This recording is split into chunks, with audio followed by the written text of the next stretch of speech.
Uy, Sophie. Nanakit ba si teacher? Hindi. Ano lang? Galit lang siya. Galit lang siya? Bakit po? Kasi ako ulit ng classmate.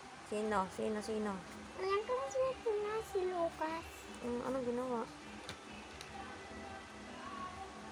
Natatapuan.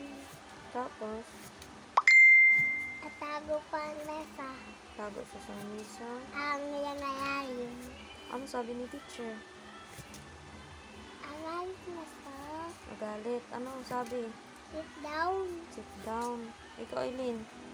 Aba, uulit at make ayun, anit si Etche. Uulit si, si Nate, si Nangungurot ba? si Nangungurot ba si teacher?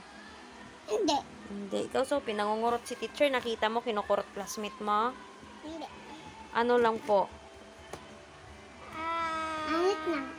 Galit lang. Galit lang si teacher kasi Sa bata, hindi kinig siya. hindi nakikinig. Ako, kinig nga. Dapat nakikinig, okay? Aminig na nga Hindi ako, pasaway, inig. okay? Aminig na nga ako.